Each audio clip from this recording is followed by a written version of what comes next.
here on our Monday night shiur, Parashat Lech Lecha. I think it's our first official Monday night shiur ever since we came back. No, we had one before, but it wasn't. But it wasn't something. Oh yeah. Yeah, it was something more of a Private. Yeah, no, it wasn't private, but Current event. yeah. And obviously, we're going to discuss a little bit of what's going on. In fact, we're going to start the shiur. But before we start, we have to say, before I forget, Rav Shalom, our shiur is Leilun Nishmat Moshe Mikrid Raboy Ben Nekadam Miriam Batzara Mazal Batzara. Also for Leilun Nishmat Shlomo Ben Shifra and all our anonymous sponsors. Hashem yivarech etchem b'bracha, revacha, tzlacha, and whoever it's be Leilun Nishmatam yalu mala mala mgan eden hatachton legan eden ha'elyon v'yitzron nishmatam b'tzur ha'chaim. And also our shiur should be להצלחת חיילי ישראל העומדים על משמר ארצנו. Really, אנשים מתוקים, קדושים וטהורים. People have so much emunah. I saw some video, a recent one by the Kotel HaMaravi of a small battalion, probably a ground battalion, not the IAF, the Air Force or something. How they bring this kid by the Kotel HaMaravi and they're all sitting, boys, girls. Okay, listen, they really don't know. You would be surprised to know how many people in Eretz Yisrael don't know what Shema Yisrael is. You'd be surprised. And they bring this boy, some Temani boy, of course. They have good voices, and he's getting up and he's singing Shema Yisrael, and everybody's just putting their hands on their face, like as if it's Kriyas Shema. Mamash, they don't know. But you see the Nefesh Yehudi inside, For the last 9 months, as there's been such discord in Eretz Yisrael, such pilug, such a fight, and there was a fight. You're Yehudim and we're Yisraelim, as if there's a difference between Yehudi and Yisraeli. And one guy once made a joke. He said, "What's the difference between a Yehudi and a Yisraeli? Until when is there a difference between a Jew and an Israeli? One bad stomach ache, then everybody becomes a Yehudi and they start praying out to Hashem. So at the end of the day, we're all Yehudim, and no matter what, we all love each other. Even the biggest anti-Zionists never went against the soldiers and Klal Yisrael, and they all love this and they all daven, especially the Sfaradim. The Sfaradim never saw a difference between the state of Israel and Atchalta the Geula. The Atchalta the Geula. Rabbi Yehuda writes this consecutively in his personal journal. Rabbi Mikomarna hints it in his book Atzei Eden, and it's something that's obvious. Before we get to the Geula, we have to be in Eretz Yisrael. And without a doubt, today, most Jews live in Eretz Yisrael. Without a doubt. And whatever happened on Simchat Torah, there's many hints to it in Pirkei de Rabbi Eliezer, in the Zohar, Parashat Va'era. And there's many hints to it in many other places. Somebody even found out that it's hinted in the book of Yecheskel, verse 20, chapter 7, verse 22. When was the thing? Verse what? 10, 12? Verse 22. So it came out an exact date. So everything is hinted out. Everything is seen. I don't really play with Gematriot. I kind of grew up from that. When I was 16, 17, I wrote a small book, just Gematriot, comparing Gematriot on different Chidushim in the Torah. Gematriot are very cute. They're the Malchuyot, we call them. They're the Malchut. But you have to go to the Otiyot. You have to connect to the actual letter. That's a discussion for a different time. What I want to say is that whatever's happening right now, anybody who learns a little bit Navi, I just want to tell you guys once again, I said this guys last Monday, this is not Gog Magog. Gog Magog is very clear in the Navi. 3 times the Navi says it. Once in Zechariah, once in Yeshaya. It hints it in Yeshaya chapter 11. And then it says it, and obviously everybody knows the famous Yecheskel one, right? Chapter 38 and 39. That's when everybody marches on Yerushalayim, not on Israel, on Yerushalayim. Everybody's marching on specifically Yerushalayim. So this could be a very strong contraction, what we're going through right now as a nation, or it could be a smaller contraction, and if it is, as the Persians say, Vovelo, what's waiting for us in the bigger contractions. Okay, we don't want to have Geula Bedin. We want to have, it's going to happen anyways. And when it happens, it's going to be Etzara Yaakov. Everyone's saying right now, Etzar Yaakov. This past Sunday, there was like thousands of people in Borough Park just saying Tehillim. Over here in Lashem, we wake up twice already, 5 in the morning, 4:45, just to come over here to do Tikkun U'Eretz Dayan. We're all trying our best. We feel there's something big going on. We're all doing our best. Now, I want to mention something that there's been a little machloket. Did the people who died, I don't want to hear anybody's opinion, because you have to come from a Torah perspective. Did the people who died on the Simchat Torah, did they die on Kiddush Hashem? Yes or no? Is that considered Kiddush Hashem? Yes. Okay? No. So, no, he's allowed, he's the Rav. So, he's the boss. We're just soldiers over here. So, did they die in Kiddush Hashem? What is halachically Kiddush Hashem? So we heard some specific rabbis that got up and said, listen, they were holy people and they were chosen as korbanot, and but they're not considered Kiddush Hashem. Kiddush Hashem has to be where either it's a Sha'at Hashmad, time of great distress for Klal Yisrael as a whole, and they say go over in Aveira, and you say no, I'm a Jew, I'm a Yehudi, I'm a Am Yisrael, I'm not gonna do it, and you give up your life for Kiddush Hashem, or either it's even a regular time, and the person comes to you, a goy, and says, listen, I want you to do Gilui Arayot, Shpichut Damim, Avodah Zarah, or else, he believes you don't go to Gan Eden, you believe you do go to Gan Eden, and Shalom Al Yisrael, Kaddish Al Yisrael. That's Kiddush Hashem. So in that case, we have a very big problem, because any Jew that died just because he was a Jew throughout our 2,000-year history in Galut. Now really, Rav Salman Mutzafi, he writes in his book Siftei Tzadikim, what we have been going through in this 2,000 years is really, the number is not true. The true number is 2,480 years. That's the real number for this Galut. Why? If anybody has an inkling, and just an inkling of history, second Beis HaMikdash was a very horrible time for Klal Yisrael. It was not a good time for Klal Yisrael. Half of the time, 2/3 of the time, we were under different nations, under the Greeks, then first under the Persians, then under the Greeks, and then at the end under the Romans. And the whole time we were really under a Jewish nation. We were under the Hashmonaim, which were most of them Tzedukim. That means they only believed in Torah Shebichtav. They didn't believe in the rabbis. And the last 100 years we were under the Herodian regime, fake Jewish converts. And their regime was worse than the Galut of Yavan and Paras and the Romans all put together. If anybody even dares to read Josephus, which I don't suggest you to read it, because you have to have a historical background to read that book, because Josephus is a Tzduki himself. He himself is a Tzduki. And he writes about our history, which we're religious Jews, we're Yehudim. So what do you think he's going to write about? It's good stuff or bad stuff? Of course he's like BBC. He's biased. Right? He's biased.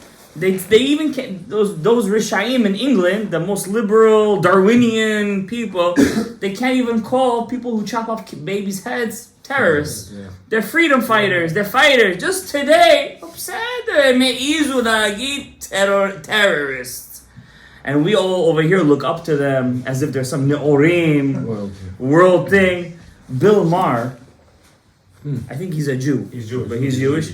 But I think he's an atheist. But Lizchuto, I have to say, he's a big atheist, but Lizchuto. What is Lizchuto? To his merit.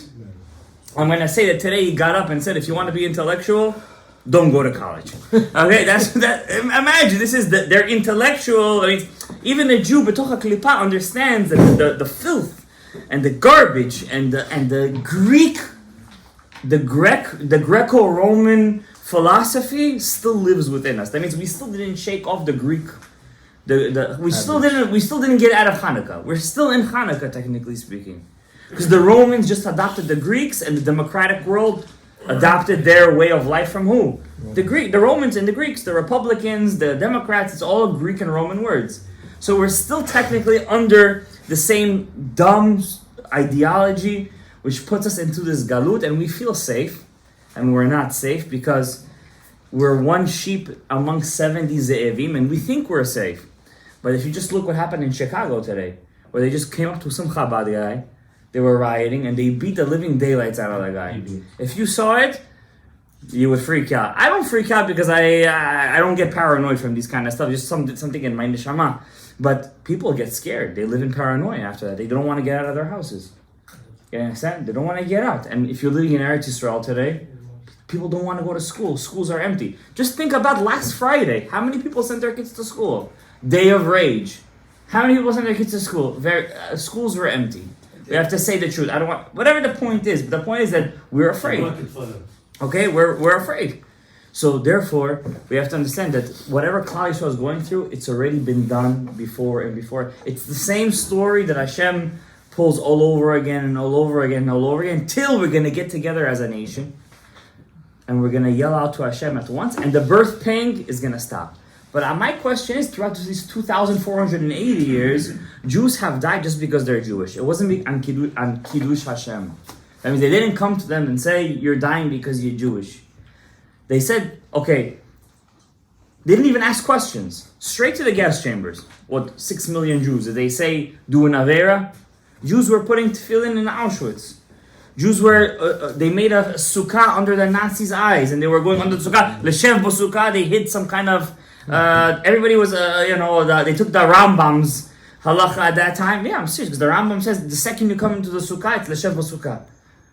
According to our halacha, that we're machmir, we have to eat kazait of bread, or mizonot a certain amount. But back then, they were like, listen, we got to do the mitzvah, we don't care. We're giving our lives for Hashem Yitbarach over here just because we're Jewish. They didn't ask them questions when they're going into the gas chambers. Yes or no? They put them in. Till today in Auschwitz, you see the nails. As they were being gassed to death and they were losing oxygen, they were scratching the walls. Steel walls. They were scratching the walls. Just to gasp chenik. Tov, lo aleinu lo al Klal Yisrael, but Klal Yisrael went through the worst atrocities in history. They say never again. But obviously, Baruch Hashem, 80 years later, we live to see ever again. That's just what it is. We were all afraid to live through such a thing again, but it looks like the birth pangs are getting stronger and stronger. And just the reality, I'm not making predictions. Whatever we're seeing is not Gog Magog, I'm telling you again. It could be a contraction before it. It could be a very strong one, but it's not Gog Magog. Gog Magog is when they march on Yerushalayim. Okay? I know China sent warships, Russia sent warships. It could be the beginning of something big. I don't know.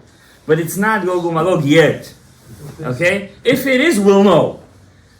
We'll know by that time, okay? And you don't want to read Zechariah 13:14, what goes on, and you don't want to read Daniel. Daniel is not even in the Nevi'im. What it says in Daniel chapter 11 and chapter 12.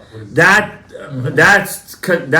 out of, that will keep you up for a night over there. You don't want to reach out Daniel 11:12. That's a very, very, it's not a prophecy, but it's Ruach HaKodesh. It's not something good over there, and I'm not a fear monger, so it's not my thing. I'm here to teach you guys what can we do to change the reality, because we have over here. Yes, that's what I'm trying to say. What can we do? Because Zechariah says 2/3 of the world is going to go kaput. The liberals said it's too much population in the world, so they're getting their wish. So they said the world is too many people, right? Because the trees need to breathe, We're taking their oxygen. They have carbon dioxide, we have oxygen, but we're too many. There's not enough oxygen for trees, So the Zechariah says 2/3 of the world are going to go kaput. Zechariah 13:14. So the question is, but the Jews are only 15 million. So even if you say 2/3 of the world, not even 0.01%. So there's even enough room for all the Amei Ha'aretzim and there's enough room for all of us, more than enough room for all the Yidden to survive. Not counting all the Yidden that are really Jews and they think they're Goyim. And not counting all the Yidden that were taken in Spanish Inquisition. There are many Spanish that don't even know they're Jewish. In South America, there are many Goyim that are really Jewish. And now, again, Pashtun, I don't want to mention the Taliban because these guys are crazy radical Muslims. You guys heard what happened over there last week? They said we're coming to fight. Earthquake, boom in Kabul, 3,000 wiped off the face of the earth. They said we're gonna fight with Hamas. The Taliban. Taliban is Jewish. Yeah. So that's what I'm saying.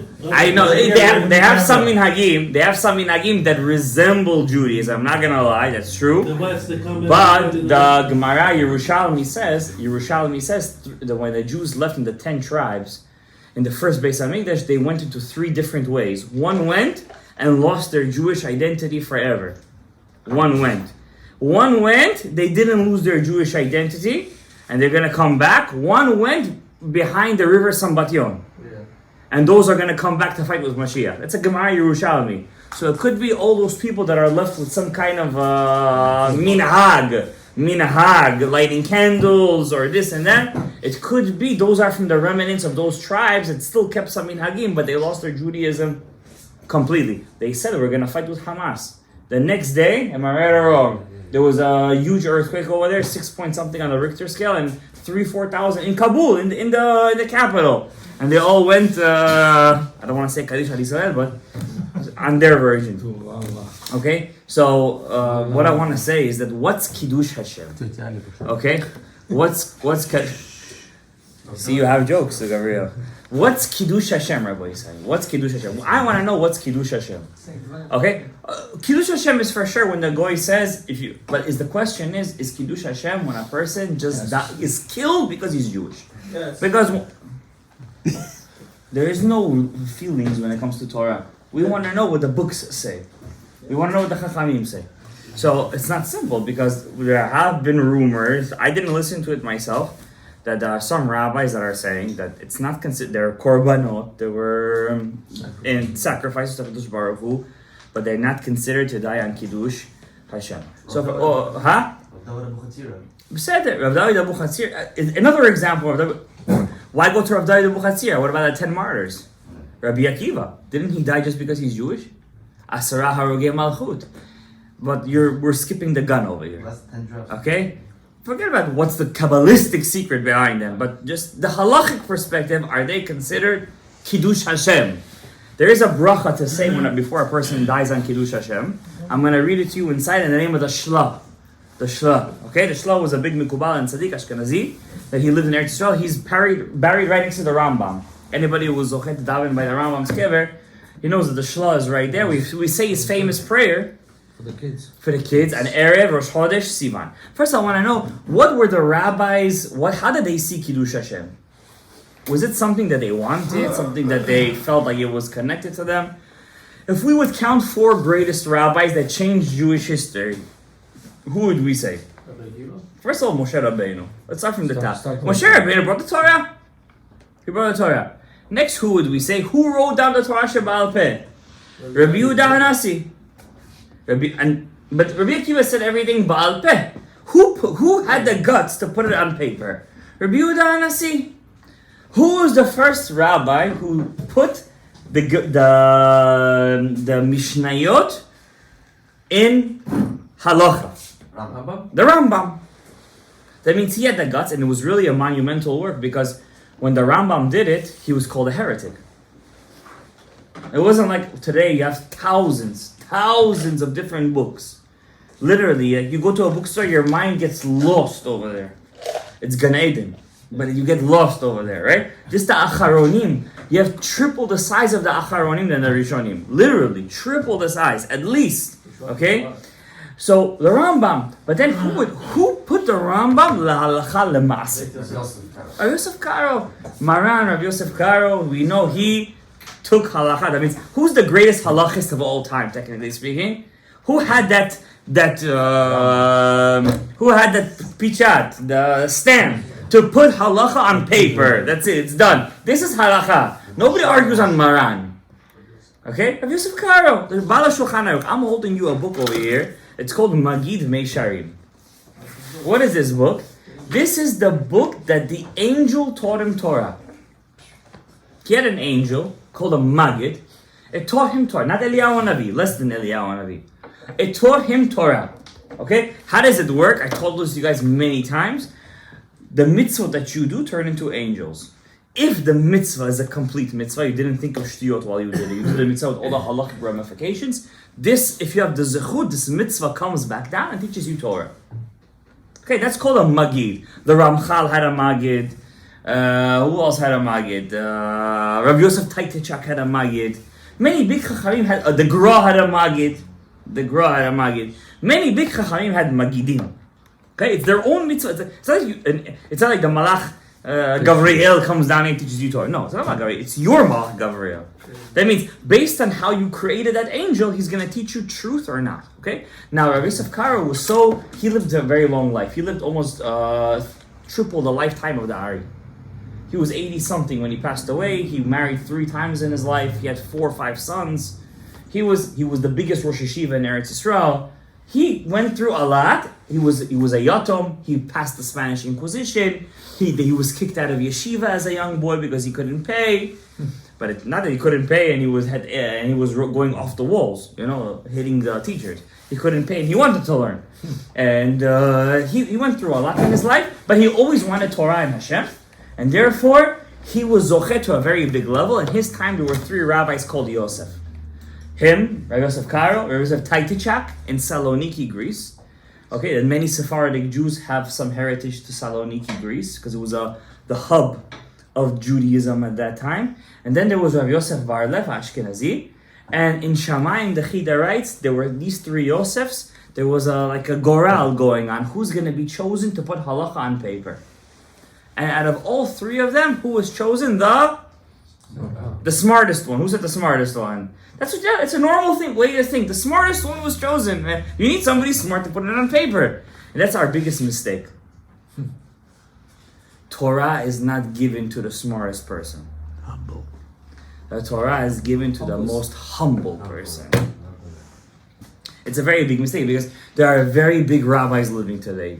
People with photographic memory. People that are chachamim gdolim. But yet, you see that the Torah doesn't survive. They don't have Talmidim. Their Talmidim don't go to 2nd, 3rd generation.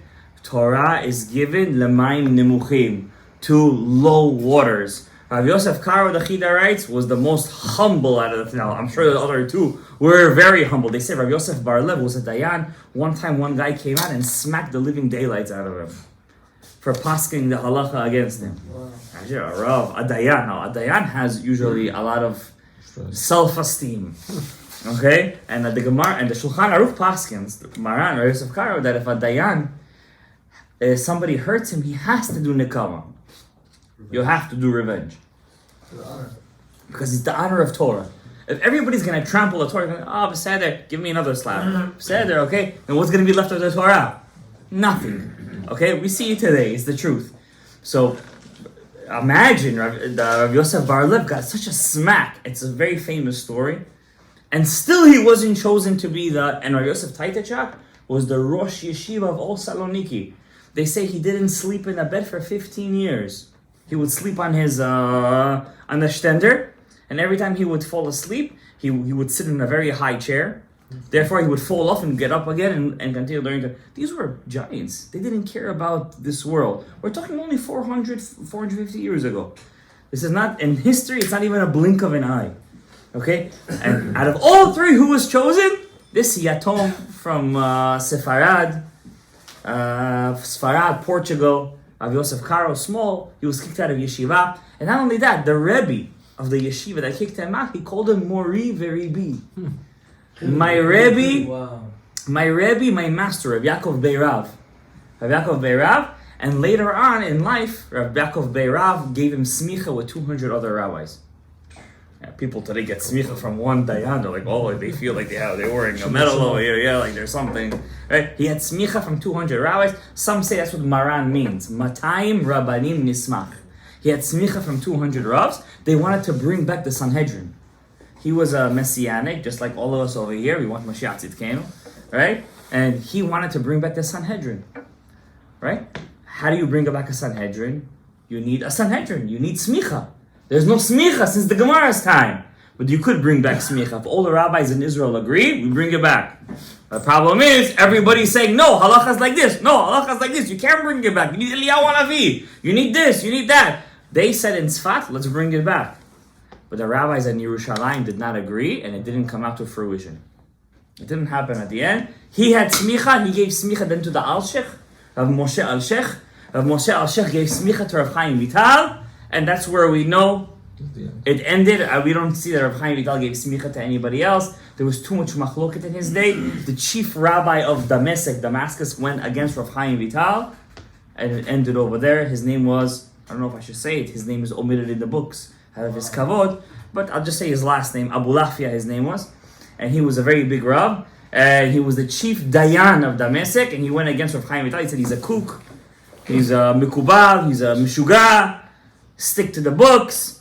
And there's a whole story in Sefer Achezionot what happened between them. He did tshuva at the end, he did not do tshuva at the end. I don't want to get into it right now, but basically, Ba'avon sinat chinam nechrav habayit, and we see it continues till today.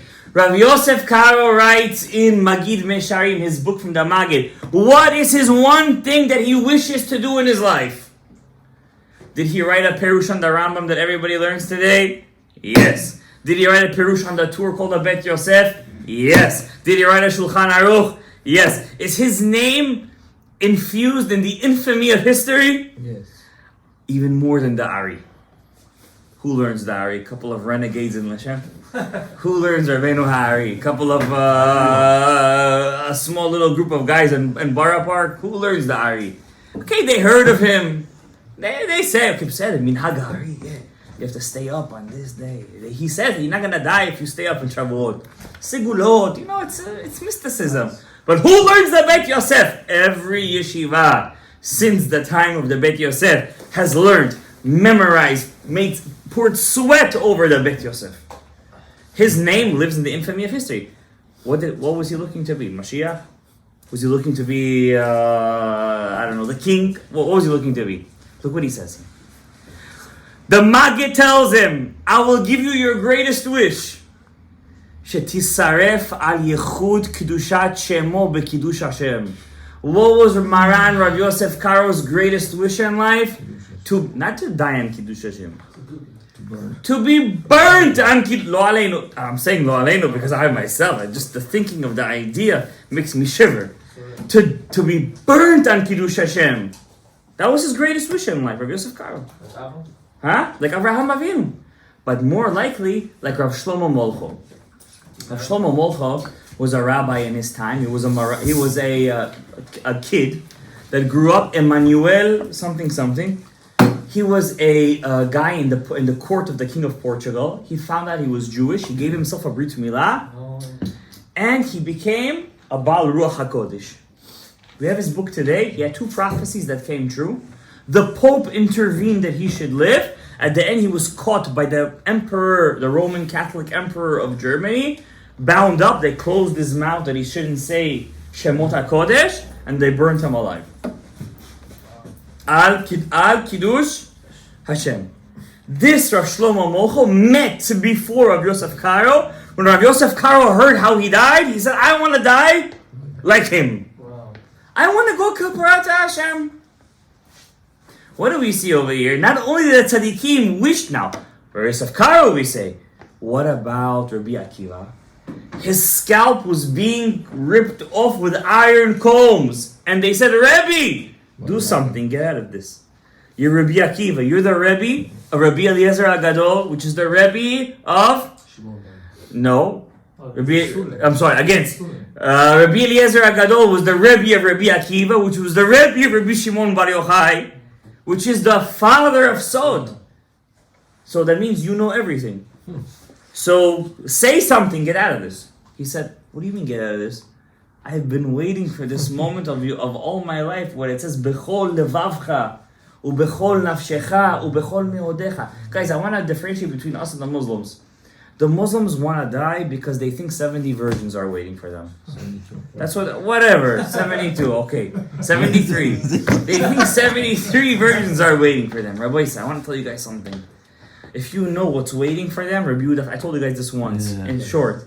Rabbi Udaftaya writes, they put them in a room full of nashim yafot, that their body is hard as cutting paper. You ever heard get a paper cut, how it hurts? When they go in, they can't come out. Their ever gets cut, and they force him to do it again. You said, do you want it, Shivim Betulot? Again, and again, and again, and again, till end of time. And the end of time. That's what they're waiting for them. They don't want Gan Eden for Hashem. They want it for the Ta'ava. They want Ta'avot. We, Jewish people, we want Gan Eden because we want Hashem. Va'ani, King David said, Kirvat Elohim li tov. The closeness of God is what I want. They don't have like this shiurim in the middle of the night. Their shiurim is full of hate. It's full of pleasure. It's full of get them riled up to pour more blood. They just caught 5 Hamasnikim. They caught them in Beersheba, this, that. They said, we were given orders from the higher ups of Hamas to kill, destroy. I don't want to say the other words, to cut off, to burn a lot. Whatever. This is their, that's what they did. They said, everybody is a Ben Adam. They're called Pere Adam. What's Pere Adam? What's a Pere Adam? They're not even an Adam. It's a Pere. They make the Nazis look humane, chas v'shalom.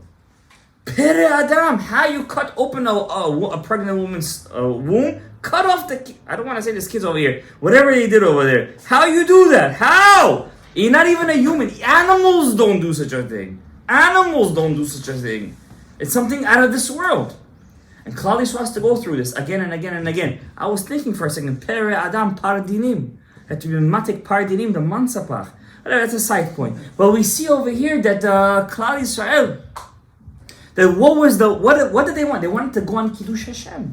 So we see Kiddush Hashem is something of very high, lofty level. But is Kiddush Hashem something we should look for? The Rambam, when he writes Hilchot Kiddush Hashem, he brings down the people that lived on Kiddush Hashem, And who was the first person he brings down, the Rambam? Yosef HaTzadik. Now, did Yosef HaTzadik die in Kiddush Hashem? So why does he bring him down as his first example? The Rambam, in Hilchot Yesodei Torah, how come he brings that Yosef had the first example as a person that lived, that did Kiddush Hashem? The answer is, even though he didn't die in Kiddush Hashem, but Moshe Rabbeinu taught us a very big ideal in life. Ubacharta b'chayim. It's better to live in this world and do one more mitzvah than all the pleasures of Olam Haba. It's true, when you die in Kiddush Hashem, you have such a big Olam Haba. You're closest to Hashem. You're in the level of the Asara Haruge Malchut, of Papas Velulianus Haruge Lud. It's true. But it's still worth it to do one more tefillin down here in this world. So therefore, Moshe Rabbeinu tells us openly in Sefer Devarim, Ubacharta b'chayim, choose life. And therefore, if a goy comes to a person and says to him, do this avera, you're supposed to, you shouldn't say, okay, Kiddush Hashem, Baruch atah Hashem, Elokeinu melech haolam hashek l'shem v'tzivanu l'kadesh Hashem. That's the bracha the Shla brings down. No, says the Rambam, the halakha l'maaseh, you're supposed to offer him every penny you have in your bank account. And you're supposed to say, take my money, let me live. Why? Die in Kiddush Hashem. No, says the Rambam. Yes, Kiddush Hashem, you're be'atika kadisha. You're in the place of the highest olam haba. But it's better to do one more time tefillin in this world where you don't see Hashem and you still do it be'emunah and bitachon than to have all the greatness of olam haba. But if a person has no choice and he's in that position, then he has to do what he has to do, b'kiddush Hashem. Those Rishaim think that death is the beginning of life. We say there is no death and there is no life. There's only serving HaKadosh Baruch Hu. But they don't believe in HaKadosh Baruch Hu. They only believe in the virgins. That's why they keep on blowing themselves up. Because they're not looking for Hashem. They're looking for the Bitulot. But they don't know what's waiting for them. Just like Titus didn't know. Just like Bilam didn't know. Just like Yoshka didn't know what's waiting for him. They just look what's going to be greater in this world. Who's going to have more pleasure in this world. I was teaching the kids today in history class. World history. Hinduism and Buddhism. Unfortunately, our brothers and sisters, they didn't know better. I'll tell you the truth. They don't know what Shema Yisrael is over there. They don't know. And they put a Buddha statue over there because they were serving Buddha. Buddhists are atheists, you should know that. They don't believe in God. Buddhists are atheists. That statue over there is not a God. It's a symbol of their prince that had certain doctrines. They're all atheists. They don't believe in it. And they believe in nirvana. What's nirvana? Ultimate pleasure. What does Hinduism believe in? Ultimate pleasure. I just want to release. Islam is not any different. They're just using Hashem to have pleasure. Judaism says there's a difference between happiness and pleasure. You must be happy in life. Ubacharta b'chayim. Choose life. Choose Hayim. That's why Hamas, if you take the word Hamas, throw me one marker over there. Huh? Ah, I have one. Give me a second. Let me see. Let's see. Yes, works.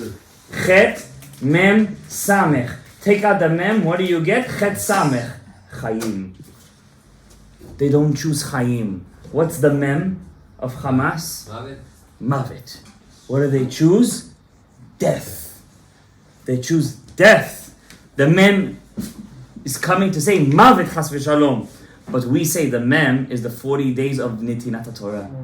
We take that mem and we're gonna put it inside and we're gonna turn the whole thing into Chaim. The whole thing. Very soon, if Hashem wills it, we're gonna be Zocheh. It's only Zocheh. We have another 216 years.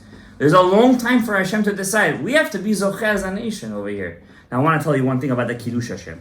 So it says over here that, what was my point to build up everything over here? That Kiddush Hashem is a very lofty thing, but Chaim, to live, is more important. So why does the Rambam choose Yosef, a tzaddik, as the ultimate embodiment of Kiddush Hashem? Because guess what? He lived to tell the tale. When the Goyim see us the way we are, it's more of a Kiddush Hashem than if I would have died on Kiddush Hashem. Okay? So when all of Egypt, the Mitzrayim, they saw Yosef HaTzadik, and suddenly he was Jewish, he was Am Yisrael, they were like, oh, let's all get a Brit Milah.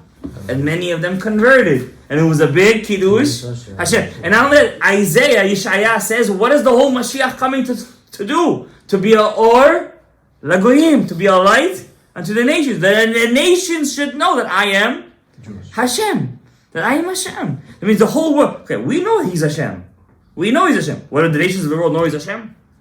They don't know He's Hashem.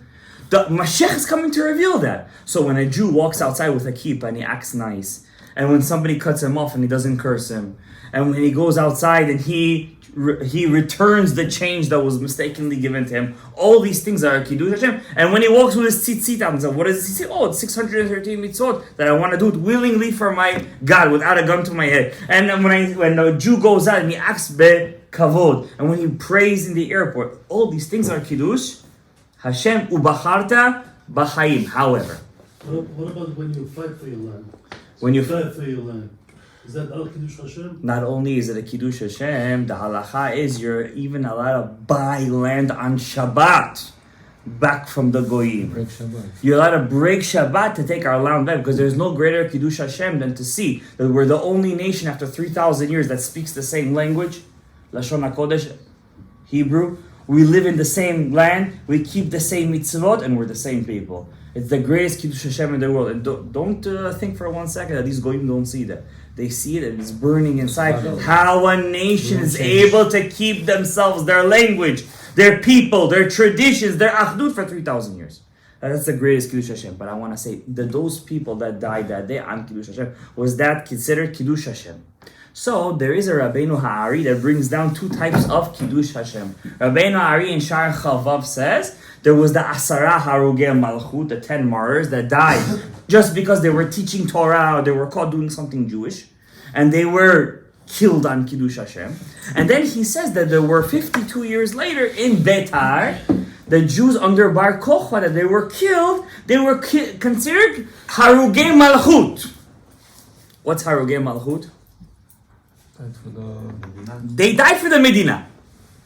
Now, is a person that dies today because he's Jewish considered al Kiddush Hashem? What will be the greatest example? What do you guys say? What's unfortunately the latest thing that happens before Simchat Torah? COVID? Oh, you're talking about a good way. I'm sorry. Something that the Goyim went after us. COVID was bad, we know. Okay, come on, 80 years ago, what happened to Klal Yisrael? The Holocaust, the Shoah. Did they ask them to do Dayan Kiddush Hashem? No, it took him in there, they shot him, they killed him. Is there any different than what happened on Simchat Torah? No. Absolutely not. The same exact thing, same thing. They died in the Holy Land, Rabbi. They died in Germany. Even better, you're saying. Yeah. Now I want to read you a Rav Elchanan Wasserman. Rav Elchanan Wasserman is quoted in the book She'elot V'Tshuvot Mima'amakim. It's a book that I have. It's like an 11 series book. I only have one series. It is a book written on questions and answers written in the Holocaust. There was this Rav that he survived the Holocaust and he lived to say the questions and answers that happened during the Shoah.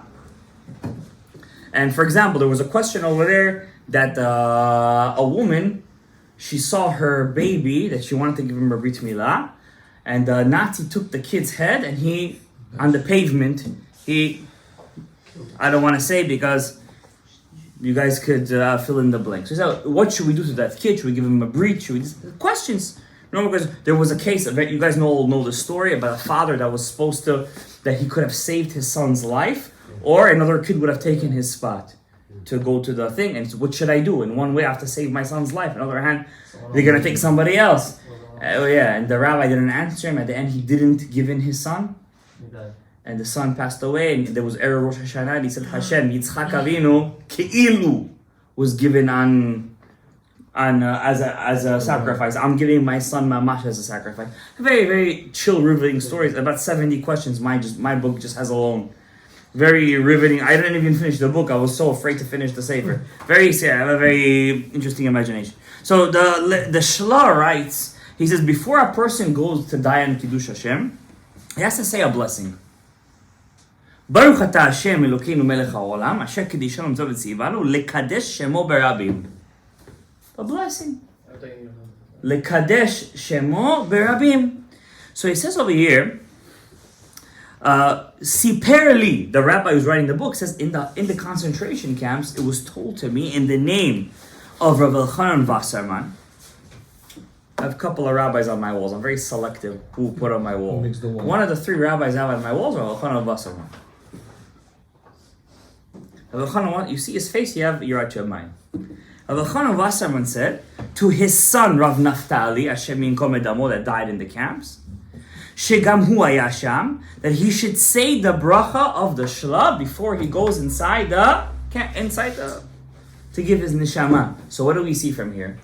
That even though he wasn't asked to do an avera, but just the fact that he died because he was Jewish is considered lekadesh shemo berabim, which is a kiddush Hashem. Vani gam ken shamati men nechdo shel hachafetz chaim. I heard from the nephew. Chafetz Chaim passed away before World War II. I heard from the name of the grandson of Chafetz Chaim, Rav Yeshua Levinson, Hashem Yinkom Edamo, that he was 2 in the concentration camps. 2 years old, or 2 was there? He was also there. That he heard from the Chafetz Chaim himself when he was in Russia during the First World War, that when the Russians came inside the Jewish towns to do what Hamas did, the Russians, that you should teach every Jew to say the blessing of the Shla. Asher kiddushanu mitzvah v'tzivanu lekadesh shemo berabim. That means, did the Russians ask anything? They're no different than the Ishmaelim. Same thing. Now we see from here, we have 2 Tanaim, I call them. 2 Tanaim. Rav Elchanan Wasserman and his Rebbe, the Chafetz Chaim. That they both say and agree that just because a person dies, a Jew dies, just because he's Jewish, that's considered enough to say the blessing, Asher Kiddushanu b'mitzvotav etzivanu lekadesh shemo barabim, which means it's a Kiddush Hashem. Is there a blessing that may all our enemies get destroyed before they... We can't say a blessing, but we could pray for that. No, we should get a blessing from those rabbis. When they go, Then you bless. then you bless. Then we bless with Hashem Yisrael. But May all our enemies... why am I saying all of this? That everything that we see right now, in the name of the Rambam, they say this, even though it's not written down, we don't have this in writing, but from our Rebbes, the Rambam wrote a letter to the Temanim in Yemen, and he said to them, you guys are being forced to convert to Islam.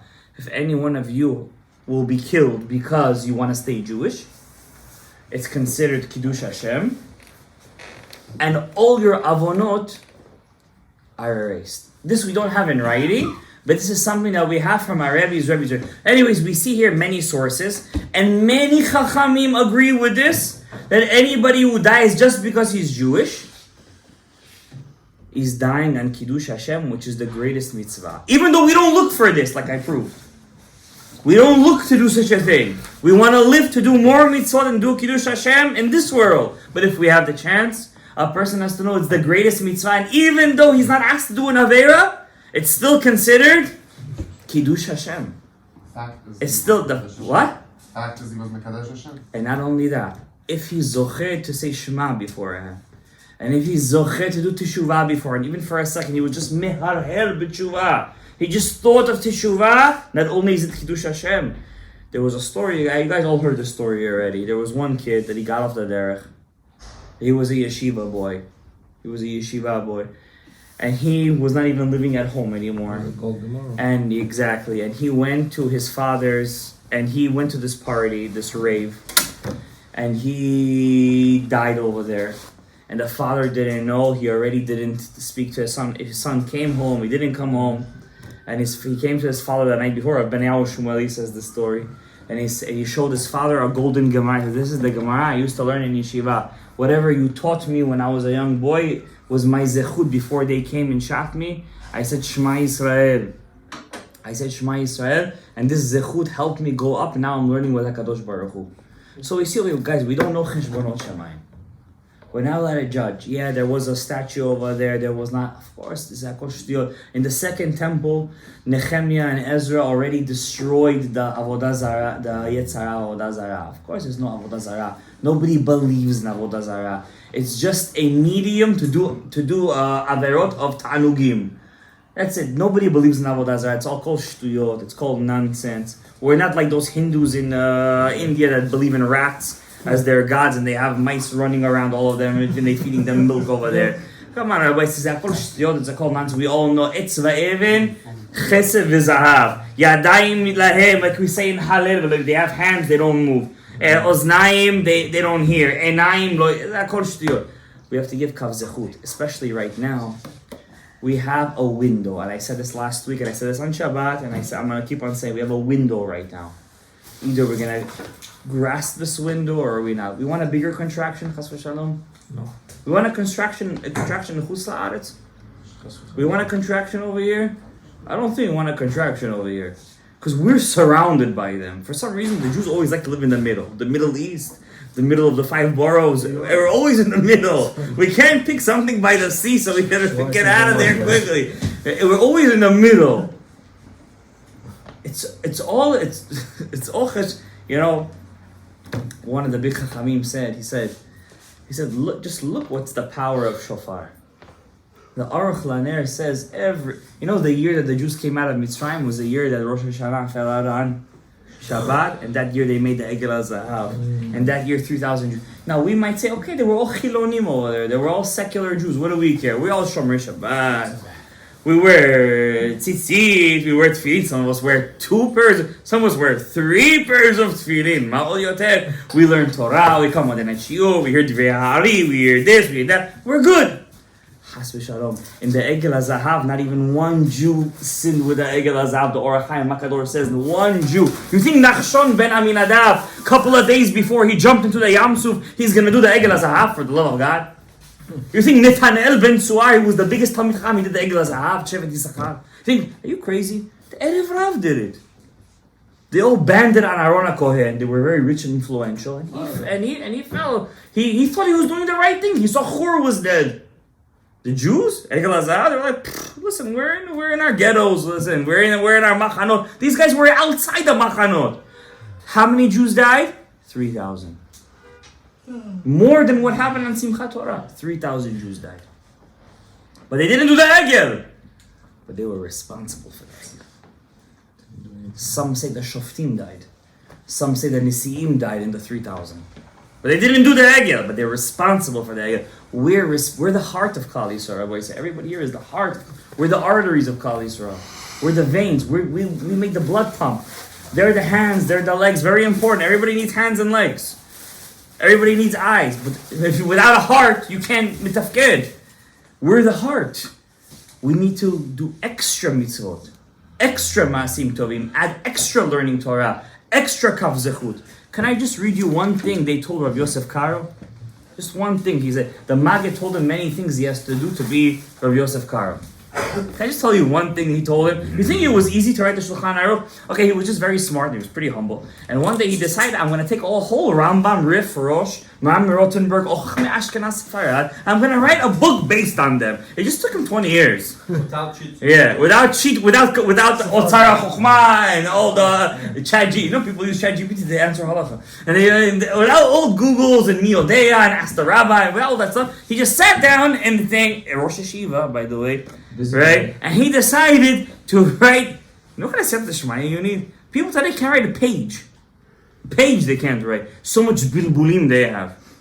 And he had kids and he had babies and he had 3 wives, not at the same time.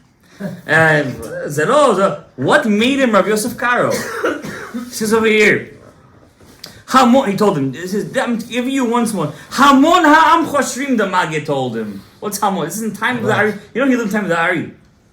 They were, according to one version of the stories, they were Kudos.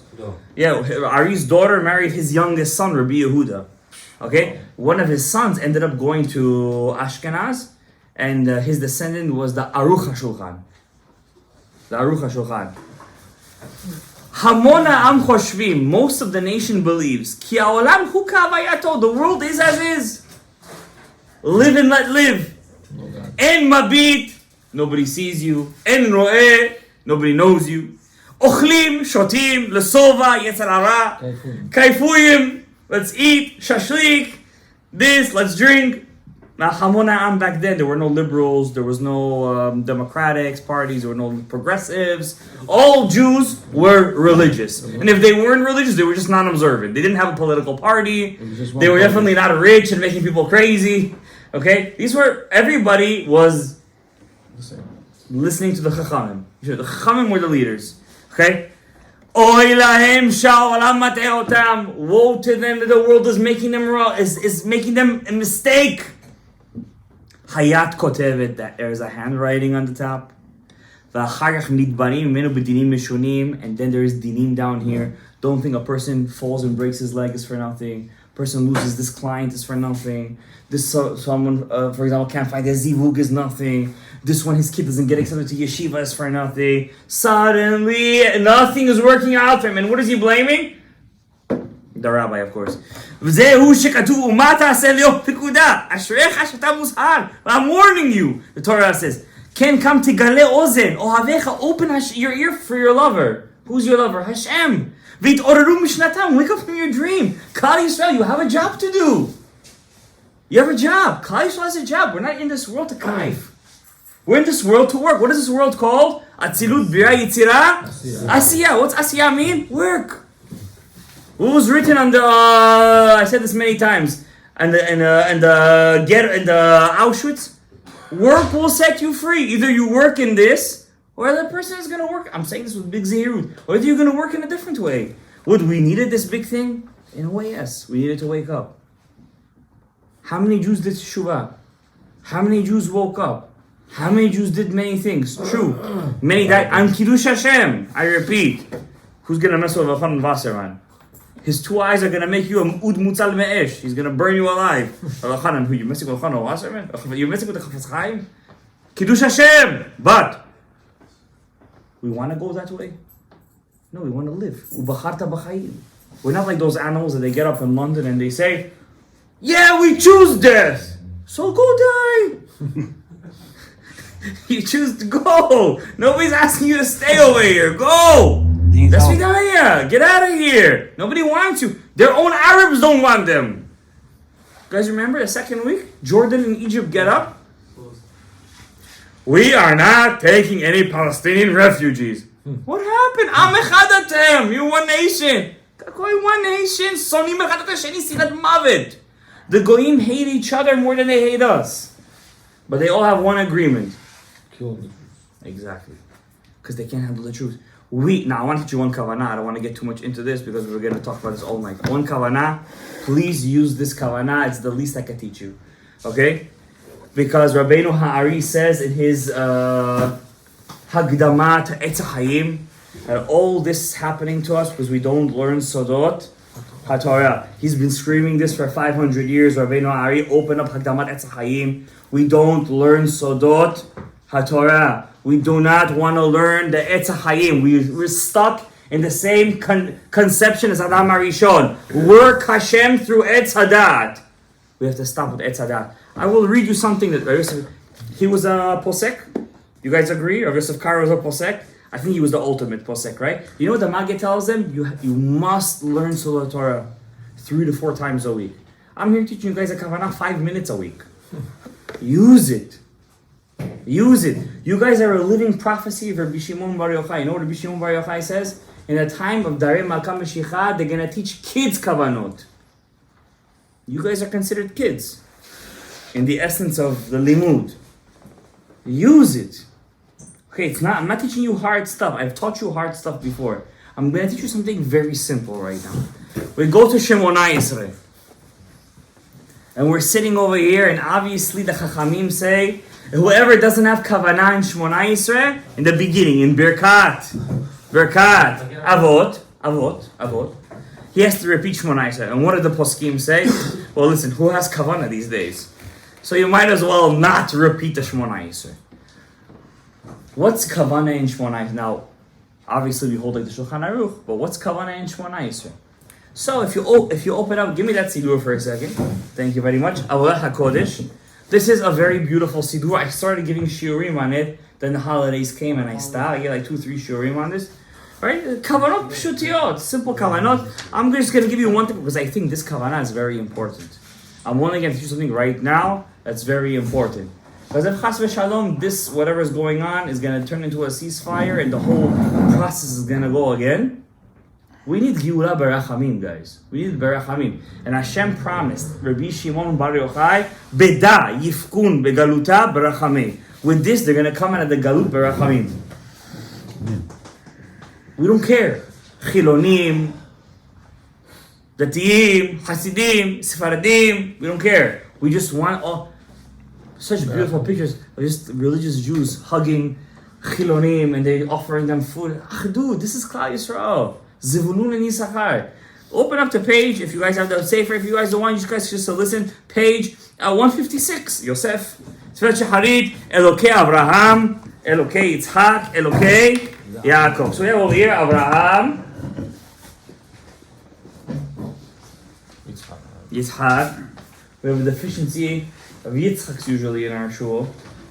Today we have a Yitzchak. And we have Yaakov. And Yaakov's today? No Yaakov's. No Yaakov's? Yaakov was here, but he had to say Brenda for short. So Elokei Avraham, Elokei Yaakov. Okay, so you look in your Sidur, page 156, it says over here, Elokei Avraham, Chesed. That's what it says. Chesed. Right column. Yitzchak, what does it say there? Gevura. Okay, you guys all know this. And Yaakov is? Tiferet. This is an incorrect kavanah. This is a wrong kavanah. That's not the point of this kavanah. This is wrong. Delete. What it's really supposed to say is Chokhmah, Bina, and Da'at. That's what it's really supposed to say. What does it mean in English? Chokhmah, Bina, and Da'at. That's not the point of the English translation. The point is that it's a higher level than Chesed, Gevurah, and Tiferet. It's the next level. What does that mean?